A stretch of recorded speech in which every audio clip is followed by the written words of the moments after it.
अल्हम्दुलिल्लाह रब्बिल आलमीन वस्सलातु वस्सलामु अला रसूलिहिल करीम व अला आलिहि व अस्हाबिहि अजमईन अम्मा बाद वअऊज़ु बिल्लाहि मिनश शैतानिर रजीम बिस्मिल्लाहिर रहमानिर रहीम शहरु रमज़ान अल्लज़ी उन्ज़िला फ़ीहिल क़ुरआन हुदल लिन्नास व बय्यिनातिम मिनल हुदा वल फ़ुरक़ान बिस्मिल्लाहिर्रहमानिर्रहीम रब्बिश्रह ली सदरी वयस्सिर ली अमरी वहलुल उक़दतम मिन लिसानी यफ़क़हू क़ौली। मेरे अज़ीज़ सामियात, दर्स कुरान मजीद में आप सभी का तहे दिल से खैर मक़दम है। अस्सलामु अलैकुम व रहमतुल्लाहि व बरकातुहू। कैसे आप सभी लोग? अल्हम्दुलिल्लाह। अल्लाह ताला आपको अच्छा रखे, हिदायत और सिरात मुस्तकीम पर रखे। अल्लाह ताला दुनिया और आखिरत दोनों में कामयाबी और कामरानी अता करें, आमीन। कौन सी सूरा चल रही थी मेरे साथ दर्स कुरान में? सूरा मुमिनून, करेक्ट। और लास्ट टाइम हम लोगों ने कहाँ तक किया था कंप्लीट, आपको याद है? आय नंबर 92 तक। और आज आय नंबर 93 ऑनवर्ड्स हम लोग तफसील से जानेंगे। इसका कॉन्टेक्स्ट रिमाइंड करा देते हैं कि पिछले काफ़ी सारी आयात में तौहीद और शिर्क का तज़किरा था। तरह तरह से हुज्जत तमाम की जा रही थी मुशरिकीन अरब पर कि अल्लाह ताला एक ही है और वही इबादत के लायक है। यहाँ तक कि वो अल्लाह ताला को खालिक जानते थे और अल्लाह ताला की कई सिफ़ात के साथ अल्लाह ताला को कबूल करते थे, बावजूद उसके शिर्क करते थे। तो उनसे बार बार पूछा जा रहा है कि बताओ, आप उनसे कहिए कि सातों आसमानों और अर्श अज़ीम का मालिक कौन है। आय नंबर 86 में। तो आय नंबर 87 में जवाब है, कहेंगे ये सब कुछ अल्लाह ही का है। तो कहिए, क्या तो फिर उससे डरते नहीं? इस तरह से उनको गौर व फिक्र की दावत दी जा रही थी कि ये सभी कुछ आप जानते हैं कि अल्लाह ताला ने पैदा किया है और अल्लाह के अलावा कोई नहीं कर सकता, तो फिर उसके साथ पार्टनर से एसोसिएट करने में डर नहीं लगता? फाइनली ये कहा गया कि अगर अल्लाह ताला की कोई औलाद होती या उसके साथ कोई और कारसाज होता तो क्या करते? फिर वो सब एक दूसरे पे चढ़ाई करते थे और सब जितने माबूद हैं वो सब अपनी अपनी मखलूक को लेके अलग हो जाते। और ये जो निज़ाम है वो इतना मुनज़्ज़म तरीक़े से चल नहीं पाता, दुनिया और आसमान का, पूरी कायनात का, पूरे यूनिवर्स का। तो ये अपने आप में ये एक अक़ली दलील है, एक रैशनल आर्ग्यूमेंट है कि अल्लाह एक ही है और एक ही हो सकता है और वही इबादत के लायक है। तो अल्लाह ताला इस शिर्क से पाक है जो लोग बयान करते हैं। आय नंबर 93 से हम लोग कंटिन्यू करेंगे। औज़ु बिल्लाहि मिनश शैतानिर रजीम बिस्मिल्लाहिर रहमानिर रहीम। आय नंबर 93, कुल रब्ब इम्मा तुरियन्नी मा युअदून। ए नबी सल्लल्लाहु अलैहि वसल्लम, आप दुआ कीजिए कि ए मेरे परवरदिगार, अगर तू मुझे वो अज़ाब दिखाए जिसकी इन्हें धमकी दी जा रही है। आय नंबर 94, रब्बी फला तजअलनी मिन फिल कौमिज़ ज़ालिमीन। तो परवरदिगार, मुझे इन जालिम लोगों में शामिल ना करना।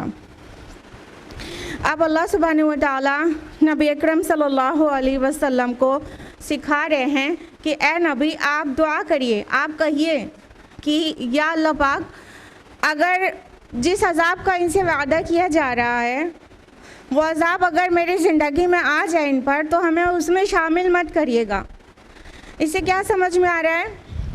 इससे ये समझ में आ रहा है कि जो अल्लाह का अज़ाब इतने डरने की चीज़ है कि उससे सिर्फ गुनाहगारों को ही नहीं डरना चाहिए बल्कि नेकोकारों को भी डरना चाहिए, क्योंकि अल्लाह ताला का एक उसूल है कि जो फितना बर्पा होता है गुनाहगारों की तरफ से, वो जब उसके बदले में अजाब आता है तो जो लोग उस दरमियान में नेकोकार होते हैं फिर वो भी उस फितने से बच नहीं पाते। सूरह अनफाल के आयत नंबर 25 है ना, वत्तकू फितनतन ला तुसीबन्ना लज़ीना ज़लमू मिनकुम खासा, कि डरो उस अजाब से, उस फितने से जो सिर्फ गुनाहगारों को ही अपनी लपेट में नहीं लेगा। तो जब वो गुनाह का फितना बर्पा होता है तो नेकोकार भी उसमें अजाब में आ जाते हैं, वो उनका दुनिया का रहता है, अदरवाइज़ वो आखिरत में कामयाब हो जाएंगे।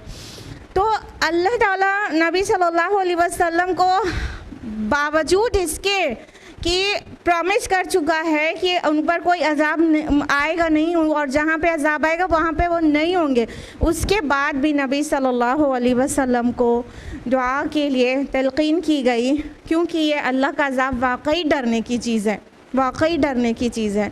तो नेकोकारों को ही नहीं, गुनाहगारों को ही नहीं, नेकोकारों को भी डरना चाहिए कि अगर गिरदोपेश में फितना बरपा है तो अल्लाह की नाराज़गी जब भड़केगी तो उसमें उन पर भी कुछ ना कुछ असर आएगा। तो अल्लाह ताला अपने नबी सल्लल्लाहु अलैहि वसल्लम को, अव्वल तो उसमें कभी सवाल ही नहीं था कि नबी उस अजाब में रह जाए जहाँ पे अजाब आए, लेकिन बावजूद उसके अल्लाह के अजाब की हौलनाकी बयान करने के लिए नबी सल्लल्लाहु अलैहि वसल्लम से भी दुआ कराई गई। आयत नंबर 95, व इन्ना अला अन नुरियका मा नअदुहुम लक़ादिरून, और यकीनन हम आपको वो दिखा देने पर कादिर हैं जिसकी हम इनको धमकी दे रहे हैं। यानी अल्लाह सुब्हानहू तआला फरमा रहे हैं कि ये जो अजाब है ना वो हम आपको आपकी ज़िंदगी में दिखाने पर कादिर है। यानी अल्लाह ताला हर चीज़ पर कादिर है कि वो दुनिया में नबी सल्लल्लाहु अलैहि वसल्लम की हयात में ही वो अजाब उन्हें दिखा देता, जो जिस चीज़ से नबी सल्लल्लाहु अलैहि वसल्लम उन्हें काफ़ी अरसे से डरा रहे थे। यानी उससे पहले के रसूलों के सारे क़सस सुनाए गए मक्की सूरतों में, और फिर उससे नबी सल्लल्लाहु अलैहि वसल्लम अपनी कौम को भी डरा रहे थे कि तुम पर भी वो अजाब ना आ जाए, लेकिन वो नहीं मान रहे थे। तो अल्लाह ताला कह रहे हैं हम कादिर तो ज़रूर हैं इस बात पर कि हम आपको आपकी हयात में इनके ऊपर अजाब ला के दिखा दें। आयत नंबर 96, इदफ़ा बिल्लती हिया अहसनुस्सय्यिआ, आप मुकाबला कीजिए बुराई का अच्छाई के साथ। नहनु अअलमु बिमा यसिफून, हम खूब जानते हैं उन बातों को जो ये लोग बना रहे हैं।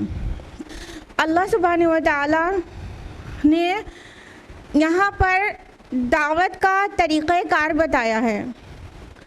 हालांकि मुजरिमीन नहीं मान रहे हैं, वो नहीं सुनकर दे रहे हैं, बावजूद उसके ए नबी सल्लल्लाहु अलैहि वसल्लम बुराई को बुराई से दिफा नहीं करना है, बुराई का काट बुराई से नहीं करना, बुराई का काट अच्छाई के साथ करना है, सय्या को हसना के साथ दूर करना है।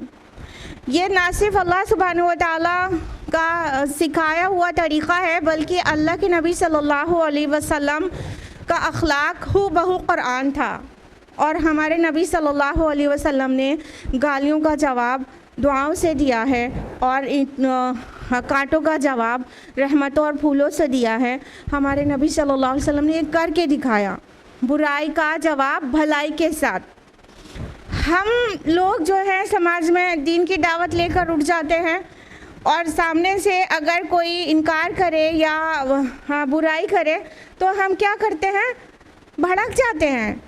हम भी चाहते हैं कि ईंट का जवाब पत्थर से नहीं तो कम से कम ईंट से तो ज़रूर ही दें, लेकिन अल्लाह ताला ना सिर्फ नबी सल्लल्लाहु अलैहि वसल्लम को बल्कि तमाम दायान इस्लाम को तरीक़ा सिखा रहे हैं कि बुराई को भलाई से जब दिफा किया जाता है तो उसके रिज़ल्ट्स बहुत खूबसूरत और बहुत शानदार आते हैं। आप सीरत में सुनती रहती हैं, तफसील में जाने का वक्त नहीं है, वरना ये इसके बहुत सारी मिसालें हैं कि किस तरह बुराई का जवाब भलाई से दिया गया तो उसका रिज़ल्ट क्या आया। और अल्लाह ताला फरमा रहे कि हम खूब जानते हैं जो ये बातें बनाए करते हैं, यानी ए नबी सल्लल्लाहु अलैहि वसल्लम हमको पता है ये आपके मुतालिक क्या क्या कहते हैं, आपको साहिर, काहिन और मजनून और न जाने क्या कुछ कहा करते हैं। तो हमको अच्छी तरह से पता है कि आपके बारे में क्या क्या बातें बनाते हैं जिससे आपको तकलीफ़ होती है, लेकिन उस तकलीफ़ के बाद भी इनके नाफरमानियों का जवाब और इनकी बदमाशियों का जवाब हुस्न के साथ ही, नेकी और खैर और भलाई के साथ ही दीजिए। आयत नंबर 97, वक़ुल रब्बि अऊज़ु बिका मिन हमाज़ातिश शयातीन, और कहिए कि ए मेरे रब, मैं तेरी पनाह में आता हूँ शयातीन की छूत से। वअऊज़ु बिका रब्बि अन यहज़ुरून, और ए मेरे रब, मैं तेरी पनाह तलब करता हूँ इससे कि वो मेरे पास भी आएँ। अब देखिए, जब कोई सामने से भड़कता है तो इधर से शैतान लग जाता है, यानी अंबिया को भी नहीं छोड़ता है कि विस्परिंग करे, तो शैतान लग जाता है और वो हम्ज़ शुरू कर देता है। हमाज़ाती शयातीन से पनाह मांगने के लिए कहा गया ना, हम्ज़ का माना होता है शैतानी वसवसा, और ये हम्ज़ निचोड़ने या चुभोने के माना में भी आता है। तो शैतान एक्चुअली एक कचूगा ही लगाता है, चुभोता ही है, निचोड़ता ही है, और जब कोई चीज़ निचोड़ी जाती है तो एक बार नहीं निचोड़ी जाती ना, उसको बार बार निचोड़ा जाता है। तो इसी तरह शैतान जो है वो बार बार जो है वो खन्नास है, और वो वसवसे डालता है, फिर छुप जाता है, फिर वापस आता है, फिर हट जाता है, फिर वापस आता है, बार बार करता है। तो जब कोई सामने से मान लीजिए कोई गाली गलौज करने लगा, आप खैर की दावत दे रहे हैं, सामने से गाली गलौज और चिढ़ और चिल्लाहट, तो जो सामने वाला है, जो दाई है, उसको शैतान फ़ौरन लाहक होगा और उसको गुस्सा दिलाएगा कि बताओ तुम कैसे कह दिया, बताओ ये तो कोई बात नहीं हुई, ऐसे कह दिया तो सरी इल्ज़ाम है वगैरह वगैरह। तो शैतान वसवसे डालता है कि हम बुराई का जवाब बुराई से दें, और बुराई से बढ़कर बुराई से दें, ईंट का जवाब पत्थर से दें। तो अल्लाह ताला ने वो तरीक़ा भी बता दिया कि वो जो अनसीन क्रिएशन है हमारी तुम्हारे लिए, उससे बचने के लिए तुम क्या कर सकते हो, अपने रब की पनाह मांगो शैतानी वसवसों से, और कहो कि ए मेरे रब, मैं इस बात से भी आपकी पनाह चाहती हूँ, मेरे करीब भी आ, वसवसा डालना और मुझे नुकसान पहुँचा देना तो दूर रहा, मेरे करीब भी आए, इस बात से भी मैं आपकी पनाह चाहता हूँ। तो नबी सल्लल्लाहु अलैहि वसल्लम को ही नहीं बल्कि हम सबको भी सिखा दिया गया ना कि हम लोग समटाइम्स एकदम टाइटनेस फील करने लगते हैं कि अब शैतान है, दिखाई तो देता नहीं है, अब हम उससे कैसे लड़ें, कैसे जंग करें और उससे कैसे बचें, और अपने को बिल्कुल महसूस करते हैं कि बहुत मुश्किल में आ गए, जबकि अल्लाह ताला ने शैतान के सारे वसवास से बचने के सारी तरकीबें भी कुरान में बता दी हैं, और ये भी वाज़ेह कर दिया कि शैतान का जो मक्र है वो बहुत ही कमज़ोर है। तो ईमान जो है एक मोमिन का, उससे बहुत बहुत पुख्ता चीज़ है, शैतान का मक्र बहुत कमज़ोर है। तो डरने की ज़रूरत नहीं है, बल्कि ये दुआ पढ़ने की ज़रूरत है, रब्बि अऊज़ु बिका मिन हमाज़ातिश शयातीन व अऊज़ु बिका रब्बि अन यहज़ुरून। ये दुआ पढ़ा करिए जब भी शैतान की उकसाहट आप महसूस करें। आयत नंबर 99, हत्ता इज़ा जाअ अहदहुमुल मौत क़ाल रब्बि इरजिऊन, यहाँ तक कि जब उनमें से किसी को मौत सर पर आन खड़ी होती है तो कहता है, परवरदिगार मुझे ज़रा वापस भेज दे। अब देखिए, जो नाफरमान है तो जब उनके पास मौत का फरिश्ता आता है तो वो बस वो चाहते हैं कि वो दुनिया की तरफ बिल्कुल लपकने लगते हैं, और मरने के बाद भी और उस वक्त भी बस चाहते हैं दुनिया में रुक जाएं, और वहाँ से पहुँचने के बाद भी चाहते हैं कि ये उनको लौटने को मिल जाए, क्योंकि जितनी शेखी खोरियाँ हैं और जितनी नाफरमानियाँ हैं और जितनी हरकतें हैं वो सारी की सारी धरी रह जाती हैं जैसे ही ये नज़ा की हालत में गया इंसान और वहाँ से अफलाक से फ़रिश्तों का नुज़ूल और दिखाई पड़ने लगा और गैब के पर्दे हट गए, सारी बदमाशियाँ ख़त्म हो जाती हैं, एक लम्हे में ख़त्म हो जाती हैं, और फिर इंसान क्या कहने लगता है कि मुझे ज़रा वापस भेज दीजिए। रब्बि इरजिऊन यहाँ वर्ड आया है, इरजिऊन तो प्लूरल है और अल्लाह ताला तो एक है, तो ये प्लूरल के सिगे में रब्बि इरजिऊन क्यों आया है, इसके लिए उलमा और मुफस्सिरून की मुख्तलिफ आरा हैं। एक तो ये है कि ये जमा ताज़ीम है। आपको पता है अल्लाह ताला अपने लिए अना के अलावा नहनु भी इस्तेमाल करते हैं, तो ये जमा ताज़ीम है। ताज़ीम के लिए जो रॉयल प्लूरल होता है, जैसे बादशाह लोग ये नहीं कहते ना मैं ये करूँगा, कहते हैं हम करेंगे ना, तो ये एक तो जमा ताज़ीम के लिए हो गया। और दूसरी ओपिनियन ये है कि अल्लाह ताला से दुआ है और अल्लाह ताला के काम को पूरा करने के लिए फ़रिश्ते मामूर हैं, तो ये मलाइका से ख़िताब है अल्लाह ताला के साथ, इसलिए ये प्लूरल हो गया। और एक ओपिनियन ये भी है कि इंसान जब अल्लाह ताला से ये दुआ करता है मुझे वापस जाने दीजिए, दुनिया में वापस जाने दीजिए, तो एक बार नहीं बार बार करता है, तकरार के साथ करता है, लिहाजा ये तकरार की वजह से प्लूरल में बदल गया है। बहरहाल तो जब गुनाहगारों को मौत आती है तो वो दुनिया की तरफ वापस पलटना चाहते हैं। क्यों? आय नंबर 100 लअल्ली अअमलु सालिहन फीमा तरक्तु कल्ला, ताकि जो कुछ मैं छोड़ कर आया हूँ उसमें नेक काम कर लूँ, हरगिज़ नहीं। इन्नहा कलिमतुन हुवा क़ाइलुहा, ये महज एक बात है जो वो कहेगा। मिन वराइहिम बरज़खुन इला यौमि युबअसून, और अब उनके पीछे एक बरज़ख हाइल है उस दिन तक जब वो उठाए जाएंगे। अब अल्लाह सुब्हान तआला फरमा रहे हैं कि ये क्यों कहेगा कि मुझे दुनिया में वापस जाना है, क्योंकि वो चाहेगा बस थोड़ा सा नेक अमाल कर लूँ।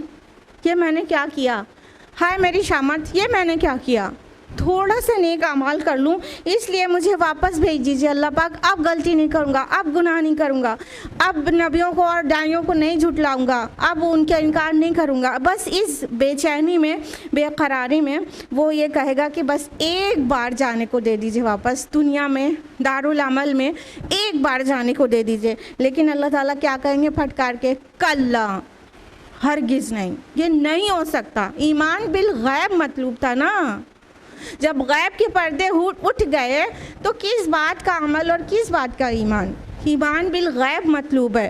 तो जब इसलिए गैब के पर्दे उठने के बाद कोई ज़रूरत नहीं है कि अब भी इंसान ना माने, हालात ही नहीं है, अब तो सब दिख रहा है, उसी को मानने और के लिए कहा गया था, अब तो सब आंखों से दिख रहा है, तो अब ईमान किस फ़ायदे का है और नेक अमाल किसी भी काम के नहीं होंगे। देखिए मौत में कदम रखते ही इंसान का जो इंतज़ार है वो ख़त्म हो जाता है और एक नई दुनिया में पहुंच जाते हैं। अगर आप गौर करें तो इंसानी इनफाइनाइट लाइफ के 3 मराहिल हैं। एक ये ज़िंदगी जो दुनिया में गुजारते हैं, और एक हिस्सा वो जो बरज़खी ज़िंदगी में गुज़रता है, यानी मौत आने के बाद और क़यामत कायम होने से पहले, वो बरज़खी ज़िंदगी है। और तीसरा जो मरहला है वो है उखरवी ज़िंदगी, क़यामत कायम होने के बाद। तो ये ज़िंदगी एक्चुअली क्या है, एक इनफाइनाइट लाइफ, इटर्नल लाइफ है, इसका कहीं एंड नहीं हो रहा है, वो मुख्तलिफ मराहिल से गुज़र रही है। तो जो मौत आने के बाद वाला जो वो पोर्शन है वो आलम बरज़ख कहलाता है ना। तो अल्लाह ताला कह रहे हैं कि नहीं, इसको ये कितना भी जाने के लिए बोले इसे जाने नहीं मिलेगा, ये तो सिर्फ अपने मुंह की बात कह रहा है, इसमें कोई हकीकत नहीं है कि जाके बिल्कुल सुधराया ही हो जाएगा। अगर इसे कुछ करना ही होता तो इसी ज़िंदगी में कर लिया होता। और वो जो दारुल अमल थी, वो जो दुनिया की ज़िंदगी का वाला जो पहला वाला पोर्शन है, वो वाली ज़िंदगी का पोर्शन दारुल अमल है। ये दुनिया में जब रहते हैं तो अमल का वक्त इस वक्त है जब दुनिया में है, और तीनों मरहले को अगर कंपेयर करेंगे तो हमें पता चलेगा कि सबसे छोटा मरहला जो है वो ये वाला है जो दुनिया में हम गुजारते हैं। मान लीजिए कि दुनिया, हाँ, जब से आदम अलैहिस्सलाम को पैदा किया गया अब तक कुछ लोग 6000 और कुछ लोग 7000 साल कहते हैं, वल्लाहु आलम, मान लो 10,000 साल भी हो गया, तो ये अब तक मान लो 10,000 साल उससे पहले गुजर चुका है, ठीक है। और मान लीजिए कि मौत आ जाती है और क़यामत कायम होने में मान लीजिए कि 10,000 साल और लगता है, मान लीजिए फॉर सेक ऑफ आर्ग्यूमेंट 10,000 साल और लगता है, तो कितना हुआ, 10-10, 20,000 साल हुआ। फिर उसके बाद जो उखरवी ज़िंदगी है जो शुरू होगी, उसका तो एक एक दिन 50,000 साल के बराबर है। सुभान अल्लाह। तो ये दुनिया में जो हमने गुजारा था वो कितना कम हुआ, लेकिन उसी के पीछे दीवाने रहते हैं।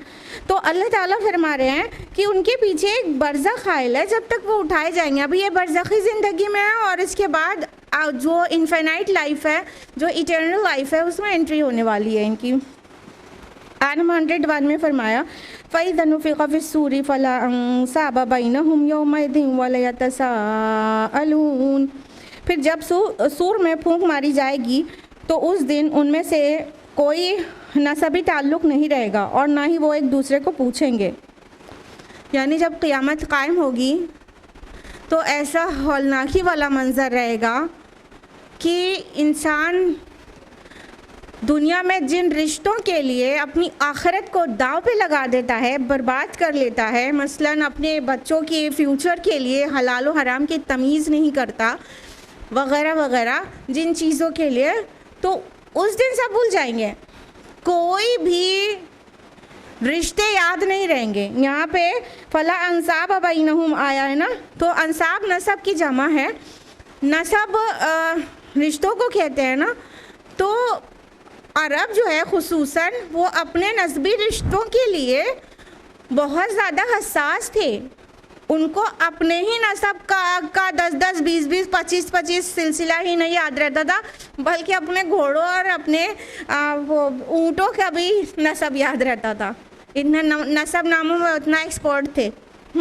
तो अल्लाह ताला फरमा रहे नहीं, जिस दिन सूर में फूंक मारी जाएगी, कहने का मतलब क़यामत कायम होगी, पहला नफ़ख़ जो होगा, नफ़ख़ अव्वल, उसमें सब कुछ, हाँ, सारे के सारे इंसान बेहोश हो जाएंगे और सब कुछ बर्बाद हो जाएगा। और फिर नफ़ख़ सानी जो होगा उसमें दोबारा सब उठाए जाएंगे और अल्लाह के आगे महशर में जमा होंगे।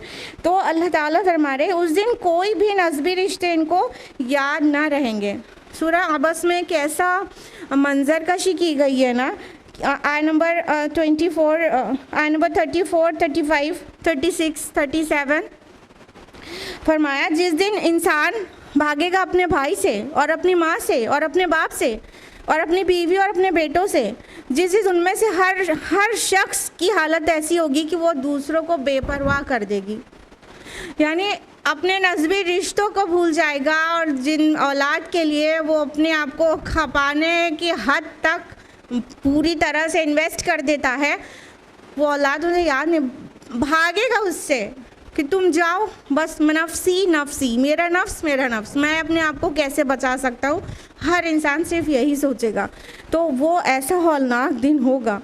I number 102 फ़मन फ़क़ुलत मवाज़ीनुहु फ़उलाइका हुमुल मुफ़्लिहून। तो जिनके पलड़े भारी होंगे वही फलाह पाने वाले होंगे। यानी जिनके नेक आमाल के जो वज़न है वो भारी होंगे। यहाँ पे मवाज़ीन वर्ड आया है ना, मवाज़ीन मौज़ून की जमा है और मौज़ून मीज़ान की जमा है। तो इससे वज़न का पता चलता है कि जो जिसके वज़न भारी होंगे, और नेक आमाल यहाँ पे मुराद अंडरस्टूड है, जिसके नेक आमाल, जिसके अच्छे आमाल का वज़न या उसका साइड, वो पलड़ा, जिस तरह हम दुनिया की तराजू और मीज़ान में समझते हैं, वो भारी हो गया तो वो फलाह पाने वाला होगा। लेकिन आय नंबर 103 वमन खफ़्फ़त मवाज़ीनुहु फ़उलाइका अल्लज़ीना ख़सरू अनफ़ुसहुम फ़ी जहन्नम ख़ालिदून। और जिनके पलड़े हल्के होंगे वही होंगे जिन्होंने ख़ुद को हलाकत में डाला और जहन्नम में रहेंगे हमेशा हमेशा। तो जिसके अमाल में वज़न नहीं होगा तो वो क्या होगा, वो हलाकत में जाएगा और वो जहन्नम में जाएगा। अब देखिएगा कि अमाल की गिनती भी होगी, काउंटिंग भी होगी, लेकिन उसका वज़न ज़्यादा इम्पोर्टेंट है। हमने कितने रकातें नमाज़ पढ़े ये कम इम्पॉर्टेंट है, जो पढ़ा उसमें खुशू और खुजू कितना था ये ज़्यादा इम्पॉर्टेंट है। ये चीज़ वज़न से पता चलेगी, काउंट से करने से पता नहीं चलेगी। तो ये वेट है, तो आमाल के वेट इम्पॉर्टेंट है। खुलूस से दिल से कहा गया कोई कलमे तौहीद, वो बहुत ज़्यादा वज़नी होगा और बस ऐसे ही ज़ुबान फेर लिया और बहुत सी हज़ारों दानों की तस्बीह पूरी रट डाली, वो वज़नी नहीं होगा। तो अमाल का वज़न बहुत इम्पॉर्टेंट है, इसलिए हमारा फोकस काउंटिंग के बजाय वेट पर होना चाहिए। यूजुअली हमारा फोकस किस पे रहता है? काउंटिंग पे, हमने कितना पढ़ा, कितना किया, लेकिन उसके वज़न पे हमें फोकस करना चाहिए, क्योंकि वहाँ पर जो फलाह और खुसरान का मियार है वो अमाल का वज़न है, अमाल की काउंटिंग नहीं कहा गया है। काउंट अपनी जगह इम्पॉर्टेंट है, लेकिन वो उतना बिल्कुल भी नहीं जितना वज़न। आयत नंबर 104, तल्फ़हु वुजूहहुमुन नार वहुम फ़ीहा कालिहून, आग उनके चेहरों को झुलसा देगी और उसके अंदर बदशक्ल हो जाएंगे। तल्फ़हु लफ्ज़ आया है, ये लफ़ह से है, जिसका मतलब झुलसना होता है। उसको सहाबा इस तरह एक्सप्लेन करते थे कि जैसे बकरी की सिरी होती है, उसको जब आग में तपाया जाए तो देखिए आंखें बाहर निकल आती हैं और पूरा चेहरे पे मतलब कालिक हो जाती है, और वो उसको पकाने से क्या होता है, तेवरी चढ़ जाती है, अजीब सी डरावनी सी शक्ल बन जाती है ना बकरी की सिरी। अगर कभी आपने पकाया हुआ हो या पकी हुई देखा हो, यानी आग में उसे जो झुलसाया जाता है, तो इस तरह से इंसान बदशक्ल हो जाएगा कि जैसे मतलब उस डरावनी सी शक्ल बन जाएगी उसकी, इतनी डरावनी सी, बहुत मतलब ज़रा तसव्वुर करिए कि हम लोग अपने स्किन के किसी भी पोर्शन में जलने को पसंद नहीं करते हैं। कट जाता है उतनी तकलीफ़ नहीं होती, लेकिन जलने में कितनी तकलीफ़ होती है। और चेहरे पर जब कोई भी परेशानी आती है, कोई जलने का डर हो या आंधी का डर हो या कोई भी चीज़ का, तो सबसे पहले अपने हाथों से चेहरे को छुपा लेते हैं। यानी ये जो फेस की स्किन होती है वो बहुत नाजुक होती है और हम इस पर कोई भी तकलीफ़ बर्दाश्त नहीं कर पाते हैं। तो फेस को किस तरह से उसके ऊपर आग चढ़ी हुई होगी और चेहरा जब जलेगा तो कितनी तकलीफ़ होगी, यहाँ पर सिर्फ चेहरे को मेंशन किया गया है ताकि उसकी शिद्दत का एहसास हो सके। वरना जो जहन्नम में जो पनिशमेंट होगी वो इतनी ज़्यादा शदीद होगी जिसका हम दुनिया में तसव्वुर भी नहीं कर सकते हैं। सही बुखारी की हदीस अबू हुरैरा रज़ियल्लाहु अन्हु रावी है कि अल्लाह के रसूल सल्लल्लाहु अलैहि वसल्लम ने फरमाया कि एक काफिर के दोनों कंधों के दरमियान की जो दूरी होगी वो एक तेज़ रफ्तार घुड़सवार के 3 दिन की मुसाफत के बराबर होगी, यानी कंधे इतने चौड़े हो चुके होंगे। और एक और रिवायत में है कि एक दाढ़ उहद पहाड़ के बराबर होगी। क्यों बॉडी को इतना एक्सपैंड क्यों कर दिया जाएगा? क्यों बॉडी इतनी लाइन शाइम और इतनी ज़्यादा वाइड हो जाएगी? क्योंकि देखिए स्किन से जलने का एहसास होता है, जब स्किन इतनी वाइड हो जाएगी तो उतना ही ज़्यादा तकलीफ़ होगी। तो इतना बढ़ा दिया जाएगा जिस्म को ताकि जलन का एहसास और तकलीफ़ का एहसास उतना ज़्यादा हो सके। अल्लाहुम्मा ला तजअलना मिनहुम, आमीन। आयत नंबर 105, अलम तकुन आयाती तुतला अलैकुम फकुंतुम बिहा तुकज़्ज़िबून, उनसे कहा जाएगा कि मेरी आयत तुम्हें पढ़कर नहीं सुनाई जाती थी तो तुम उनको झुटलाया करते थे। मतलब ये सज़ा क्यों दी जाएगी? क्योंकि वो इतने भोले नहीं हैं। अल्लाह ताला ने अपनी किताबें नाजिल की हैं, अपनी आयात ज़ाहिर की हैं किताब में भी और आफाक और अनफुस में भी। फिर क्या समझ में नहीं आया था? आप लोग सूरह मुल्क में रोज़ रोज़ पढ़ते होंगे कि जब उनसे कहा जाएगा अलम यातिकुम नज़ीर, क्या तुम्हारे पास डर सुनाने वाला, आगाह करने वाला वार्नर नहीं आया था? तो कहेंगे भला कद जाअना नज़ीर फकज़्ज़बना, क्यों नहीं आया था हमारे पास नज़ीर, लेकिन हमने उसको झुटला दिया। तो ये उस झुटलाने की वजह से है कि अल्लाह ताला इतना सख्त अजाब देगा। आयत नंबर 106, क़ालू रब्बना ग़लबत अलैना शिक़वतुना व कुन्ना क़ौमन दॉल्लीन, वो कहेंगे ए हमारे परवरदिगार, हमारी बदबख्ती हम पर गालिब आ गई थी और हम तस्लीम करते हैं कि हम गुमराह थे। अब उनके पास कहने के लिए कुछ भी ना बचेगा कि जब वार्नर तो आया था, अल्लाह की आयत तो आई थी वार्न करने के लिए, तो उन्होंने क्यों नहीं माना था। तो अब उनको इसके अलावा कोई जवाब ना सूझेगा, कहेंगे कि यार अब हमारी बदबख्ती, हमारी कमबख्ती हम पर गालिब आ गई थी, हमारी बदनसीबी हम पर गालिब आ गई थी और हम गुमराह लोग थे। आयत नंबर 107, रब्बना अखरिजना मिन्हा फ़इन उदना फ़इन्ना ज़ालिमून। ऐ हमारे परवरदिगार, एक बार हमें यहाँ से निकाल दें, अगर हम दोबारा यही करें तो फिर वाकई हम जालिम होंगे। यानी वहाँ पे भी जाके गिड़गिड़ाने लगेंगे कि अल्लाह पाक एक बार एक मौका और दे दीजिए, अब की बार हम नहीं मानेंगे तो हम जालिम होंगे। लेकिन ये बात पहले तय हो गई थी कि दुनिया में एक बार आने मिलेगा और ये दारुल इम्तिहान में एक बार टेस्ट होगा, उसके बाद रिज़ल्ट आता है। दोबारा बार बार टेस्ट नहीं लिया जाता, तो अल्लाह ताला तो नहीं मानेंगे।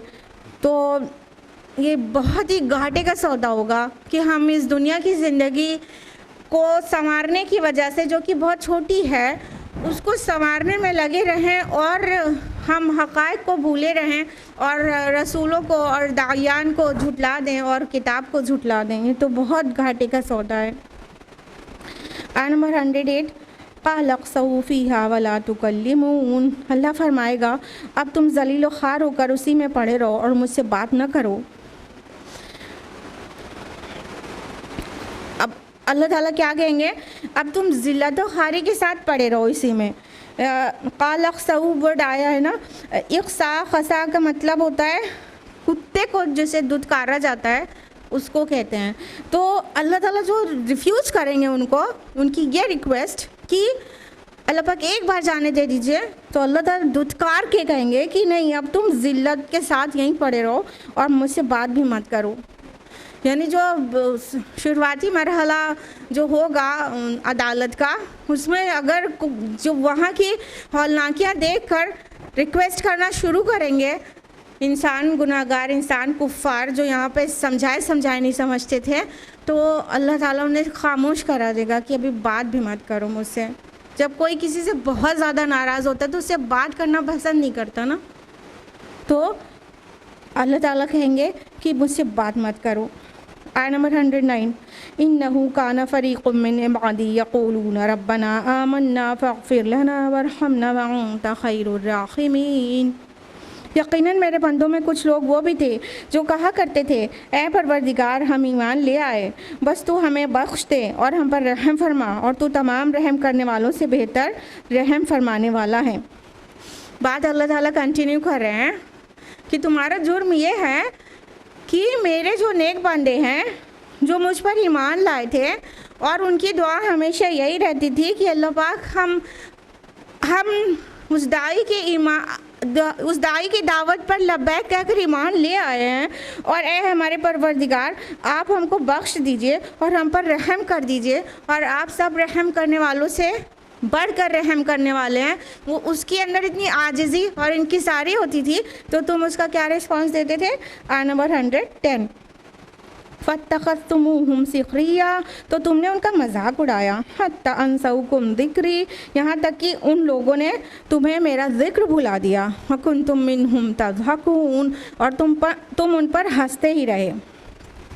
तो अल्लाह ताला क्या फरमाएंगे कि मेरे वो नेक बंदे जो आजिज़ी और इनकिसारी के साथ मेरे सामने गिड़गिड़ाते थे, तो तुम क्या करते थे, उनका मजाक उड़ाते थे, और उनके मजाक उड़ाने ने तुमको इतना इंगेज कर लिया था कि तुम मुझको ही भूल गए, और तुम उन पर हमेशा हंसते ही रहे।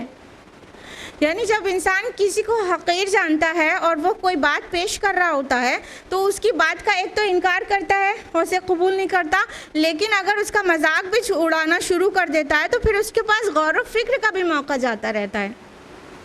जब उससे अलग हटा तो उसका मजाक उड़ा रहा है, जबकि अगर उसको थोड़ा पॉन्डर करे कि बात वो क्या कह रहा था, तो शायद है कि उस वक्त इनकार करके बाद में एहसास हो जाए, बाद में जाके वो अपने किए से पलटे, लेकिन नहीं, वो तो मजाक भी उड़ाना शुरू कर देता है।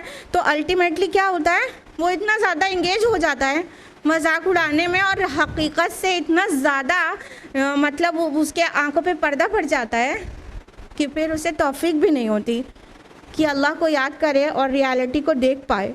तो अल्लाह ताला वो याद दिलाएंगे कि तुम्हारे पास मेरे जो बंदे जो हक़ लेकर पहुँचते थे तो तुम उनका मजाक उड़ाते थे और मजाक में इतना एनग्रॉस्ड एंगेज और इंडल्ज हो जाते थे कि तुमको मेरा जिक्र भी, मेरी याद भी ना रहती थी और बस मजाक उड़ाने में बिजी रहते थे।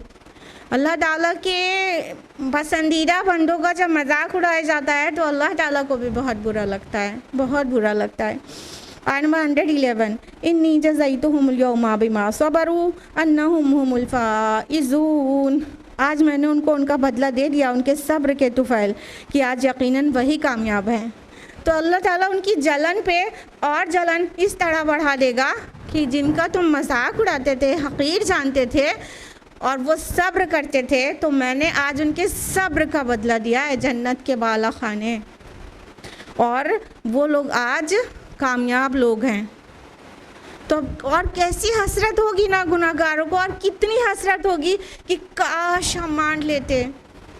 और याद रखिएगा अल्लाह ताला हर इंसान तक कोई ना कोई तरीक़े से, नबी के डायरेक्टली या इनडायरेक्टली किसी दाई के ज़रिए से, या तो अब तो पूरा ग्लोबलाइजेशन ही हो रहा है और इंफॉर्मेशन एज में हम जी रहे हैं, कैसे भी पैगाम सब तक पहुंचना है। और पैगाम जब पहुंच जाएगा तो फिर कोई इनकार करने का कोई के पास रीज़न नहीं होगा कि हमें पता ही नहीं था। तो अल्लाह ताला हर दौर में, जब नबियों का आना भी बंद हो गया तो भी हर दौर में कुछ ना कुछ अपने दायान को खड़े रखता है और उनकी मखसूस हिफाजत करता है ताकि ये पैगाम रसानी का काम होता रहे और रोज़े आखिरत इनके ऊपर, जिनको नहीं मान कर देना है, इनके ऊपर ये बात दलील और बुरहान बन के इनके ख़िलाफ़ साबित हो जाए।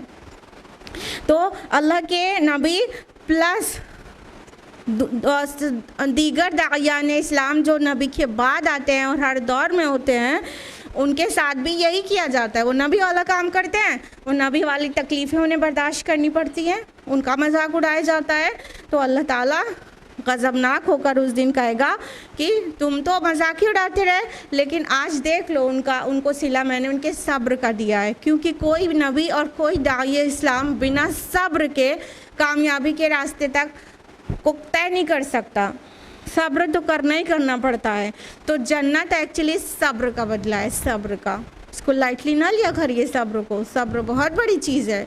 चाहे इंसान कितने अच्छे अच्छे काम करे, लेकिन कुछ कठिन मराहिल में सब्र ना करे तो सब कुछ वेस्ट हो जाएगा ना। इसलिए सब्र बहुत अहम चीज़ है। यहाँ पे देखिए कितना अजीम सतह पर, कितना मतलब शौक़ दिलाने वाले तरह से यहाँ पे सब्र को मेंशन किया जा रहा है। आज मैंने उनको बदला दे दिया उनके सब्र के तुफ़ैल। सुभान अल्लाह, ये जन्नत जो है सब्र का बदला है। आयत नंबर 112, क़ाल कम लबिस्तुम फिल अर्दि अदद सिनीन। फिर वो उनसे पूछेगा तुम लोग कितना अर्सा ज़मीन में रहे हो सालों की गिनती में। आयत नंबर 113, क़ालू लबिस्ना यौमन औ बअद यौम फसलिल आदीन। वो कहेंगे हम तो रहे हैं वहाँ बस एक दिन या एक दिन का कुछ हिस्सा, तो आप पूछ लें हिसाब किताब करने वालों से। अब अल्लाह ताला उनको जो आखिरत में जमा हैं महशर में, उनके सामने वो दुनिया की ज़िंदगी का भी मरहला है, याद है उनको, और बरज़खी ज़िंदगी का भी मरहला है, और ये इटर्नल लाइफ जो स्टार्ट हो चुकी है, यानी आखिरत की ज़िंदगी, क़यामत की ज़िंदगी का एक एक दिन भी उनके सामने है। सब कुछ उनके नॉलेज में भी है, मेमोरी में भी है। अब अल्लाह ताला उनसे पूछेगा अच्छा बताओ तो तुम दुनिया में कितनी देर रहे। वहाँ की औलनाकियाँ देखने के बाद और वहाँ की दिन की तवालत 50,000 साल देखने के बाद वो कहेंगे एक दिन या एक दिन का कोई हिस्सा, दिन का कोई हिस्सा, बस एक दिन या एक दिन का एक हिस्सा जिसको एक पहर कह सकते हैं, बस इतनी देर रहे हैं, बस इतनी देर रहे हैं। और अल्लाह पाक ज़रा गिनने वालों से पूछ लीजिए, जो एक्सपर्ट है मैथमेटिक्स में उनसे पूछ लीजिए। इससे मुराद फरिश्ते भी हो सकते हैं, कि उनका काम हर चीज़ का रिकॉर्ड मेंटेन करना है, तो ज़रा फरिश्तों से पूछ लीजिए। और इससे मुराद वो लोग भी हो सकते हैं जो मैथमेटिक्स में एक्सपर्ट हैं, इंसान है बट मैथमेटिक्स में एक्सपर्ट है, उनकी काउंटिंग और उनका कैलकुलेशन बहुत स्मार्ट है, उनसे पूछ लीजिए। अल्लाह पाक हम तो बस इतना हिस्सा ही रहे, एक दिन या एक दिन का एक हिस्सा आप एक्सपर्ट से पूछ लीजिए, सारे तोते उड़ जाएंगे, सारा तकब्बुर निकल जाएगा, सारी गफलतें काफूर हो जाएंगी। अल्लाह पाक पूछ लीजिए ना, एक्सपर्ट से पूछ लीजिए। हम लोग तो एक दिन या एक दिन का एक हिस्सा ही बस रहे हैं, एक पहर जो दुनिया में गुजार कर आए, और आप कंपेयर कर लीजिए, आपको लगेगा हाँ ये तो एक दिन का भी एक पोर्शन, बहुत छोटा पोर्शन है जो हम दुनिया में गुजारते हैं। अभी हमने आपको बताया था कि यहाँ अगर हज़ारों साल भी, यहाँ तक कि आदम से लेकर क़ियामत तक भी बहुत हज़ार साल तक दुनिया चली, 15-20 हज़ार साल तक भी चली, तब भी नथिंग ग्रेट। 50,000 साल का तो वहाँ एक दिन है, और अपनी अपनी लाइफ कितनी लेकर आया, ज़रा सोच लीजिए कौन 100 तक पहुँचता है आज। ये 60-65 साल की ज़िंदगी और वहाँ 50,000 साल का एक दिन, कितना कम पीरियड में अल्लाह ताला ने आजमाया है, कितने छोटे स्पैन ऑफ टाइम में अल्लाह ताला ने आजमाया है, और रिवॉर्ड अनलिमिटेड देने का वादा किया था। उसके बाद भी हम बेवकूफ़ लोग, अहमक लोग इसी के पीछे दीवाने हैं, इसको सजा रहे हैं, इसको बना रहे हैं। हमारी मिसाल तो कुछ ऐसी है कि जैसे कोई तालिब इल्म एक एग्ज़ामिनेशन हॉल में बैठ के एग्ज़ाम देने के लिए वहाँ वो गया है, लेकिन वो क्या करने लगा, वो पेन से, आंसर बुक से खेलने लगा और दीवार पे ड्राइंग बनाने लगा, और वो कह रहा है कि एसी भी लगाओ और कूलर भी लगाओ और यहाँ पे ये पेंट करो, वो खूबसूरत करो, ये करने लगा, और उसने अपने एग्ज़ाम का 2.5-3 घंटा जो था ऐसे ही गुजार दिया। तो ऐसे स्टूडेंट को आप क्या बोलेंगे कि पागल हो क्या तुम, दीवाने हो, बेवकूफ़ हो, तुम्हें वहाँ एसी नहीं था तो कौन सी आफत आ रही थी, और तुम्हें पेन और कागज़ पे लिखना था, अपना पर्चा भरना था कि तुम वहाँ उसके साथ खेलने लगे थे और वहाँ की दीवारें पेंट करने लगे थे।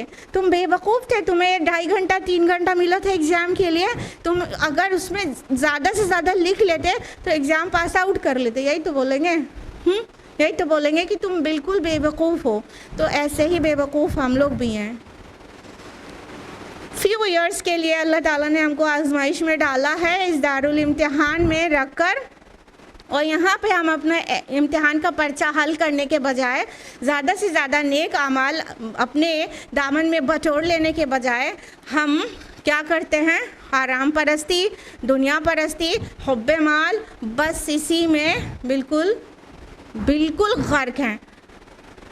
बस फिक्र है हमें तो दुनिया के आसानियों और खुशहालियों और तरक्की और कामयाबी की। इस्लाम कामयाबी से नहीं रोकता, लेकिन असल मकसद को तो ना भूले ना इंसान। वो भूल के कामयाबी की तरफ बढ़ता है तो वो फिर दुनिया ही तक की वो कामयाबी ज़्यादा से ज़्यादा पा सकता है जितनी अल्लाह ने लिख दी है, वरना वो जो चाहता है वो उसे सब कुछ मिल ही जाए दुनिया में भी, वो भी नहीं होता।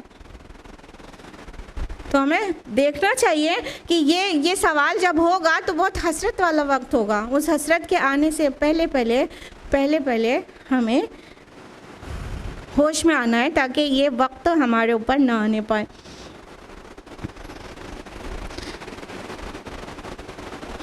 आयत नंबर 114, क़ाल इल्लबिस्तुम इल्ला क़लीलन लौ अन्नकुम कुंतुम तअलमून। अल्लाह फरमाएगा वाक़ईतन तुम लोग नहीं रहे हो मगर बहुत थोड़ा ही अरसा, काश के तुम लोग जानते होते। अल्लाह ताला उनकी बात की तायीद करेगा कि यकीनन तुम बहुत ही थोड़ा देर रहे हो वहाँ, लेकिन काश तुम ऑन टाइम इस बात को समझ जाते, जान जाते। किताब में बार बार तो कहा गया था, कुरान में आखिरत की आयत लगता है कि एक सफ़ा भी ऐसा नहीं गुजरता जहाँ पर डायरेक्टली या इनडायरेक्टली आखिरत का तज़किरा ना हो। अब इससे ज़्यादा ह्यूमैनिटी को क्या चाहिए था, इतने सारे रिमाइंडर्स, लेकिन तब तुम्हें होश आ गया होता ये दिन आने से पहले कि अब तुम्हें दिख रहा है इतनी तवील ज़िंदगी है, तब वो दारुल इम्तिहान में तुम्हें होश आ गया होता तो तब कितना अच्छा होता, काश के तुम जानते होते। नंबर 115 अफ़हसिबतुम अन्नमा खलक़नाकुम अबसा व अन्नकुम इलैना ला तुरजऊन। क्या तुमने ये समझा था कि हमने तुम्हें बेकार पैदा किया था और ये कि तुम हमारी तरफ लौटाए नहीं जाओगे।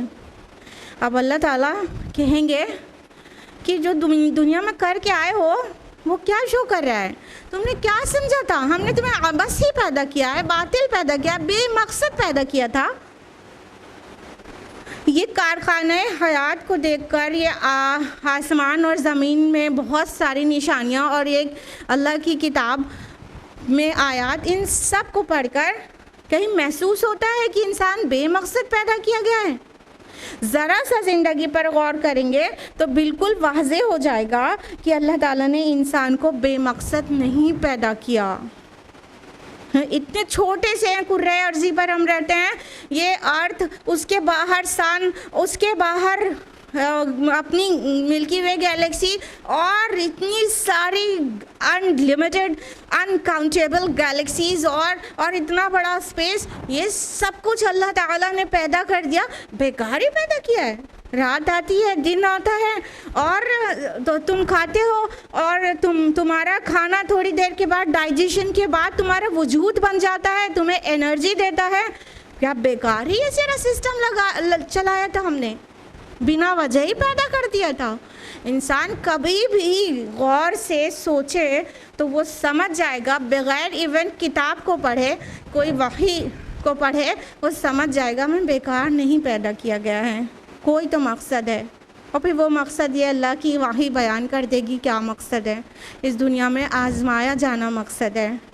हम अल्लाह ताला का यूनिवर्सल क्रिएशन प्लान ही भूल जाते हैं, हम अपनी मकसद हयात ही भूल जाते हैं। तो मसला यहाँ है, अल्लाह ताला फटकारते हुए जब पूछेगा तो क्या जवाब देंगे? क्या तुमने क्या समझा था, हमने तुम्हें बेमकसद पैदा किया था। अल्लाह ताला पाक है इस बात से ना कि कोई काम अबस करे, बिना मकसद के ही कोई काम करे, नहीं, अल्लाह ताला इस चीज़ से बिल्कुल पाक है। नंबर 116 फ़तअला अल्लाहुल मलिकुल हक़, वो तो बहुत ही बुलंद बाला है अल्लाह जो हकीकी बादशाह है, यानी इस चीज़ से पाक है, इस चीज़ से बहुत बुलंद है जो तुम ये समझ बैठे हो कि बिना वजह ही पैदा किया है। There is no life after death. Realism की फ़िलासफ़ी, नेचुरलिज्म की फ़िलासफ़ी, अल्लाह पाक है इन रियलिज्म और सोशलिज्म और नेचुरलिज्म की फ़िलासफ़ी से कि जो कुछ दिख रहा है बस वही है, जो कुछ नहीं दिख रहा है वो कुछ है ही नहीं और कोई मकसद ही नहीं है, बस there is no life after death. और जितनी ज़िंदगी है उसमें खाओ पियो मौज कर लो। मौज करने के लिए ज़िंदगी नहीं दी गई थी, आजमाए जाने के लिए दी गई थी, आजमाने के लिए। तो उसके लिए तो हम सीरियस ना हुए। अल्लाह पाक है और बहुत बुलंद है इस चीज़ से कि हमें इस तरह ऐसे मौज करने के लिए पैदा कर देता। ला इलाहा इल्लहु रब्बुल अर्शिल करीम, उसके सिवा कोई माबूद नहीं, वो तो बहुत इज़्ज़त वाले अर्श का मालिक है, बेशक व शुबा। 117 वमन यदउ मअल्लाहि इलाहन आखर, और जो कोई पुकारे अल्लाह के साथ किसी और को माबूद, ला बुरहान लहू बिही फ़इन्नमा हिसाबुहु इंदा रब्बी, जिसके बारे में उसके पास कोई दलील मौजूद नहीं है तो उसका हिसाब उसके रब के पास है। इन्नहु ला युफ्लिहुल काफ़िरून, इसमें कोई शक नहीं कि ऐसे काफिर फलाह नहीं पाएंगे। अल्लाह ताला फरमाते हैं कि जो अल्लाह के साथ और पार्टनर से एसोसिएट करे तो उसके पास कोई भी बुरहान, कोई भी दलील, कोई भी आर्ग्यूमेंट नहीं है, कोई रैशनल आर्ग्यूमेंट सेटिस्फाई नहीं करता, कोई लॉजिकल आर्ग्यूमेंट सेटिस्फाई नहीं करता और कोई भी तरह का दलील आसमानी वही के ज़रिए कहीं पर भी ऐसी नहीं है जिससे ये पता चले कि अल्लाह के साथ पार्टनर से एसोसिएट करना, शिर्क करना किसी भी तरह से जायज़ है या लॉजिकल है या रैशनल है। नहीं, कोई दलील नहीं है इंसान के पास कि वो अल्लाह के साथ शिर्क करे। फरमाया कि उसका हिसाब उसके रब के पास है। और ऐसे काफिर जो इनकार करते हैं, कितने सतहों पर इनकार किया गया ना, एक अंदर से आवाज़ आती है, एक जो इंसान की फितरत है वो तौहीद पर है।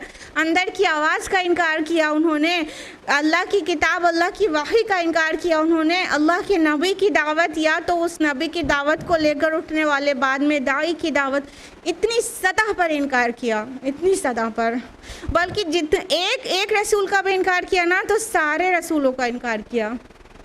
तो इतना इनकार, इतनी तकज़ीब किया उन्होंने। तो ऐसे तकज़ीब करने वाले कभी फलाह नहीं पाएंगे। अब अच्छा गौर करिए, ये सेकंड लास्ट आया है, बस एक आयत बची है सूरह मोमिनून में। कहा जा रहा है इन्नहु ला युफ्लिहुल काफिरून, बेशक काफिर फलाह नहीं पाएंगे। पहली आयत कौन सी है सूरह मोमिनून की? बिल्कुल, कद अफ़लहल मुमिनून, कि मोमिनों ने फलाह पा ली, मोमिन फलाह पा गए। कंट्रास्ट आ गया। बिगनिंग हुई थी मोमिन फलाह पा गया और एंडिंग हो रही है काफिर फलाह नहीं पाएंगे। आयत नंबर 118, वक़ुल रब्बिग़फ़िर वरहम अन्ता ख़ैरुर राहिमीन, और दुआ कीजिए कि ए मेरे परवरदिगार तू हमें बख्श दे, हम पर रहम कर, और तू तमाम रहम करने वालों में सबसे बेहतर रहम करने वाला है। यानी नबी सल्लल्लाहु अलैहि वसल्लम और आपकी वसातत से हम सब तक ये पैगाम पहुंच गया। अब हमें ये दुआ करना चाहिए कि अल्लाह पाक हमको बख्श दे, हम पर रहम कर। और अल्लाह की सिफ़त आला ये है कि वो किसी भी रहम करने वालों से बढ़कर रहम करने वाला है। तो हमें दुआ करनी चाहिए और साथ ही अपने रब के सामने आजिज़ी और इनकिसारी का इजहार करना चाहिए। और हमें अपना मकसद हयात हरगिज़ नहीं भूलना चाहिए, क्योंकि मकसद हयात भूलने के बाद एक रास्ता बचता है, वो है हक़ की तकज़ीब का। और ऐसे तकज़ीब करने वाले, इनकार करने वाले फलाह नहीं पाया करते। और सबसे शुरू में बता दिया गया था कि मोमिनून फलाह पाएंगे। तो अल्लाहुम्मा रब्बना अजअलना मिनल मुमिनून, अल्लाहुम्मा ला तजअलना मिनल काफिरून, आमीन या रब्बल आलमीन। इसके साथ ही न सिर्फ आज का दर्स बल्कि सूरह मुमिनून मुकम्मल हो गई अल्लाह ताला के फ़ज़ल से। बारकल्लाहु ली व लकुम फ़िल क़ुरआनिल अज़ीम व नफ़अनी व इय्याकुम बिल आयाति व ज़िक्रिल हकीम व आख़िरु दअवाना अनिल हम्दुलिल्लाहि रब्बिल आलमीन। अस्सलामु अलैकुम व रहमतुल्लाहि व बरकातुहू।